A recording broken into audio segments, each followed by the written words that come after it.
Ladies and gentlemen, welcome back to the channel, and here we go again. Yep, we thought it was in the mud, but just like the Undertaker that has risen back from the dead, the European Super League, it's not going away. But this time round, will Celtic be involved? That is the question. We're going to talk about all the new developments today, alongside some other bits of news. Strap yourselves in. I thought it was gone.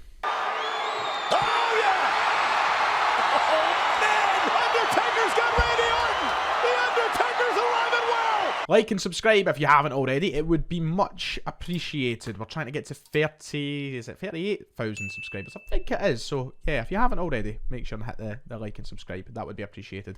Today, we're going to talk about the European Super League, as I've already mentioned, which is a tedious subject. It's tiresome.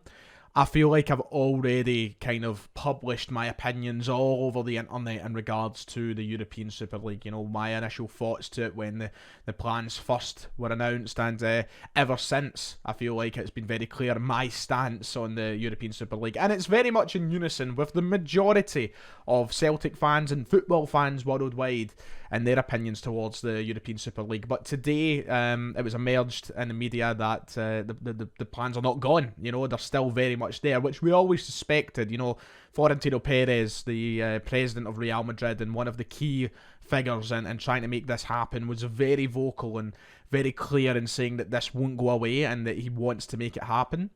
And it just so happens that today is the day where all of these plans have come to surface. But it's actually, you know, quite relevant to Celtic. In fact, the SPFL itself have issued a response to these plans that emerged today. So we're going to talk about it all. I'm going to try and summarise my opinion in regards to Celtic being a part of the Super League and whether or not Celtic will be a part of the Super League. It's still early days yet, and of course there isn't concrete yeses or nos as to who wants to be involved or not, but I'm going to try and dance through it all, so bear with me. And as I said before, strap yourselves in, because it's a boring one. That's one way to captivate your audience, Ryan. Tell them what you're going to talk about is boring. Say that you're boring. I really know how to keep the audience here. So obviously back in March of 2021, it emerged that a group of individuals had come up with this great idea of the European Super League. I don't need to go over what it is. It's pretty self-explanatory as well. It was a concept that took the best of the best in Europe and shoved them all in one elite competition, which would probably have caused the demise of European club football. It would have been chaos. It would have taken the best teams from each league, or of the top four leagues, say, and put them all into one division, which would have been obviously detrimental to European clubs' football structure, and the Champions League, of course, would have been at a massive risk of losing its top clubs. UEFA were opposed to the idea. The fans of the involved clubs were very opposed to the idea. There was protests left, right and centre, and ultimately it meant the collapse of the initial plans. But as I mentioned, it wasn't the end, and they did warn us that one day they would come back with a revised plan that would have been more inclusive to clubs around Europe. So this morning it emerged that fresh plans for an 80-team competition announced by their chief executive Bernd Reichart today would be the new format for this European Super League. This is opposed to the initial, 16-team plans that came out in 2021. So from 16 to 80, they're really doing their best to get more on board and try and make this something that more fans will be involved in, more clubs will be involved in, and ultimately something that would have millions more attracted to the idea of. A new look format would be based on sporting performance only, with no permanent members apparently. And the group A22 who want to run the Super League, their chief executive said to the German media that teams would be guaranteed a minimum of 14 matches per season in a multi-divisional format. So there you go, 80 clubs, a multi-divisional format with a guaranteed 14 games per season. Of course, that's the adverse to the 38 games that most leagues play. You know, the 20 club leagues, such as the Scottish Premiership, the English Premier League, Serie A, Ligue 1, you know, they play 38 games per season. Same in Spain as well, actually. I think the only top division that doesn't do that is Germany, who play 36 with 18 teams. So, you know, you're ultimately looking at something here that would be probably I'm assuming a 3 or 4 division sort of format, with the chance to be promoted, relegated, and take 80 of the biggest clubs in Europe and put them all in this one collective pyramid. which is very different from the initial plans that came out a couple years ago. Now, the thing that I would struggle to get my head around is 14 matches per season, guaranteed a minimum of 14 games. So, is it going to work in a format that, everybody plays 14 and then the best go on to play more games? Because that's, a massive difference to what footballers are used to playing and what fans are used to consuming. We're used to 38 league games, then cup football, European football. That's a massive sort of downgrade on what we're used to, which probably has the best interests of the player in mind with taking the minutes that they're complaining about out of their game. But then for the fans, you're getting shortchanged quite a bit. So it's a weird one. They've not went into specifics yet. All we know is they are upgrading to a significantly bigger amount of clubs. In quotations, the chief executive, Bernd Reichart, said the foundations of European football are in danger of collapsing. Now, this quote I just can't wrap my head around. Now, I understand that there is a kind of uncertainty in the direction that European football is heading. We are looking at the English Premier League pulling away from everyone. The money that is being pumped into clubs in England and the FA and just that division and pyramid in general, it's miles beyond even the La Liga, Bundesliga, Serie A. It's a massive difference. There is ultimately this sort of gulf being created between every other league in Europe and then the English Premier League. And then you look at something like the Scottish Premiership, which is even further away from even the Bundesliga, Ligue 1 and Serie A. It's massive. The shift in the football climate and the financial climate is changing year after year and just becoming bigger and bigger. But what I don't understand about the quote of the foundations of European football are in danger of collapsing, does the Super League not just encourage this collapse and speed up the collapse? You suddenly take away the top sides from each domestic league, then the collapse starts, and I think it starts and ends like that, the click of a finger, rather than this drawn-out process which can be helped, which can be stopped. You're suddenly just taking... look at Scotland as the prime example. You take Celtic and Rangers out of the Scottish Premiership and out of the Scottish football pyramid. I mean no disrespect to Aberdeen fans, Hearts fans, Hibs fans, or fans to the smallest club in Scotland, but you take away Celtic and Rangers and the Scottish football pyramid collapses. There is no interest in Scottish football out with Scotland itself. And then you take away the two major fan bases which make up the majority of viewers and fans in this country. It collapses. And that would be the same for so many nations around Europe, not just Scotland. And to the biggest nations, it would be detrimental as well. I don't see how the Super League helps the collapse of European football.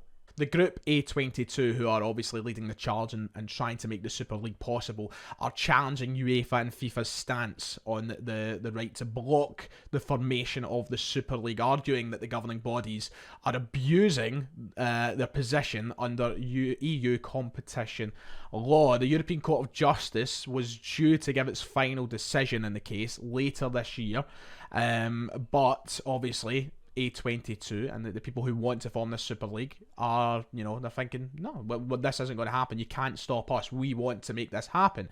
UEFA and FIFA have made their stance very, very clear. They put out clear sanctions to the competing clubs in the original the European Super League plans. They made the punishments very clear, and that stopped it. You've seen clubs rapidly pull out over the space of 48 hours, that the plans were basically in the mud. But A22 believe that the court will not stop this, and they shouldn't be able to stop this. They should be able to go to UEFA and FIFA and say, no, you have no right to stop these plans. They believe it's very feasible, and that is kind of worrying. The fact that this is going to the courts, this is going to the highest position of power to see if it's right or wrong, to see if it's allowed or not. The outcome is still very much possible for it to happen, and the only people that really have a say in making this not happen is governing bodies around the world, is bodies like the SPFL, like the FA, like UEFA, like FIFA. There has to be a universal backing from them and from fans to make sure this doesn't happen. And what I will say is, I'm very confident it won't happen because of that. Now, for as much as the courts may rule that, oh yeah, you can do this, do it if you want, I think that the backlash from football fans itself is enough to stop this from happening. Now, money talks, and Obviously, it depends on the owner of a football club or whatever, but I just feel like that the evidence was there with the original protests that it's just too out there for it to actually happen. La Liga have already issued their response to the situation. They released a tweet which compared the Super League to the wolf in Little Red Riding Hood, saying it is disguising itself as an open competition, but underneath there is still the same selfish, elitist and greed-driven project. Don't let their tales fool you. It's never going to win over anybody, I don't think, apart from those who are, as La Liga have dubbed, greedy. You know, this is a very out there project which has got its opinions very well established, and I think it's going to take a hell of a lot to convince change otherwise. You know, there's football fans and fans of clubs who are lucky enough to not be dragged into this, who won't be involved in this. You know, lower league clubs around the world, around Europe, who won't need to worry. But for fans of bigger clubs, for the biggest clubs, you know, this is one of these things that we just, you know, we need to keep our stance perfectly clear. So, Celtic, how does it affect us? Are we even involved? Let's talk about that. Celtic haven't been directly linked with these new Super League plans quite yet, but with 80 clubs being involved, well, planned to be involved, and with 50 already apparently contacted, I can only assume Celtic are within these plans. Not to be self-entitled and not to take presumptions. If you're talking about a European Super League, there is no way that goes forward without clubs like Celtic and Rangers. Celtic right now are in a position where, of course, they dominate Scottish football. And there is probably a market for some Celtic fans, and you may find yourself in it, where they would welcome a change like the European Super League. I've already seen a few on social media say, you know what, I fancy it, I would take it. However, I think the vast majority of us, like myself, are very much against the idea of it. It's just not something that represents what Celtic stand for or have stood for their 130 odd years of existence. It's not very football-like, is it? We pride ourselves as football fans on being the working class sport, and for the fans, it kind of goes against all of that, and this European Super League, it would be the start of what would be I think an eventual downfall for everyone involved, and I don't want to see Celtic dragged into that. It's never going to win over Celtic fans. We're a very vocal bunch. We always stand up for what we believe in. You've seen that when we were at the darkest of times back in the 90s to even dark times recently through COVID. You know, we make ourselves very clear, and I think if Celtic were to emerge as, you know, potential candidates in these plans, it wouldn't be long before fans were outside Celtic Park. But let's talk about it. How realistic is it that Celtic will be involved in these Super League plans? Well, 50 clubs have believed to be contacted about potentially taking part in the Super League. Of course, they don't want to make it a closed shop. That's the whole point in this new 80-team competition. They want to make it more open for other clubs, and not just the original, you know, Man United's, Chelsea's, Real Madrid, Barcelona's, the ones that were in the original plans. They want to try and involve clubs from all countries in Europe and try and get Celtic involved. So currently, Celtic stand 56th in the European club rankings, the coefficients, Rangers being 31st, I believe, which means you're looking at two of us being in and around that 50 mark, and certainly the 80 mark. Which, if you're going off that, if you're going off the 80 clubs, Celtic and Rangers are both in the top 80. There is no doubt in my mind that they will be contacted. They're two of the biggest markets in European football, with you know, merchandise being sold, fans being taken to stadiums, viewers being brought in. You know, two of the most passionate fan bases across any league in any country in Europe, and whoever runs this Super League would certainly want them involved. That's just being realistic. Once again, I don't mean to come across as a self-entitled Celtic fan and say, oh, we're the best thing from sliced bread, we're the biggest club in Europe. That's not what I'm saying. I'm just going off what is truth. And that is the fact you are looking at Celtic being one of those big attractions in European football in terms of what the fans can bring to the table and the revenue that they could generate. That's just it realistically. So how would Celtic respond to that? How would we fit in these plans and how would we receive that. I've already spoke about the fans, but it's interesting to think of it from a business point of view, isn't it? First off, the SPFL have actually issued a response. They came out this morning with a spokesperson saying this. They said that we have seen today's statement from A22 Sports Management, which is seeking to replace UEFA's Champions League with a new European Super League. Our understanding is that the Court of Justice of the European Union will be ruling on UEFA's position later this year, and we await the outcome of that case with interest. So it sounds like the SPFL are very much set in, okay, we'll wait to see what the official ruling is, because if the courts come out and say, nope, can't happen, not going to happen, then it puts it all in the mud anyway. We don't need to worry, and we shouldn't get ahead of ourselves and saying, okay, this is allowed, this isn't allowed, because it could all go to pot. But Celtic's response, I think, would be very intriguing. Now, I think that everyone at the club is very aware that the fans would not receive this well, and that the fans would be very against it and would make that very vocal. They'd protest it, they wouldn't allow it, and it goes against everything in the club's history. However, I always wonder to myself, the likes of Dermot Desmond and guys in the boardroom, how would the money talk to them? And how does it fit them in terms of taking this club to maybe the next level? Because it may be the club's only chance to really try and spark or ignite a past like we've had, you know, winning European Cups and having that money. We don't get it in Scotland. So would it ever cross the mind of Dermot Desmond and everyone else on the board going, this is an opportunity for us to really make Celtic the giants that they are again on a European stage? Should we take this opportunity? But that's what I don't, and this is what I think the board will understand. That the number one, there's no guarantee this would work, the Super League. There's nothing to say it's going to be a success. It could fall on its arse, and then everyone involved is left with egg in their face, trying desperately to get back into the UEFA system and try to get back into their club, their domestic pyramid, which wouldn't be easy. Let's be fucking real. It would not be easy. But I wonder if they understand that within this 80 club system, Celtic are going to be left in the same position. Celtic aren't going to be given priorities. Celtic aren't going to be treated the same as the original clubs who were there, or even some of the clubs who were left out.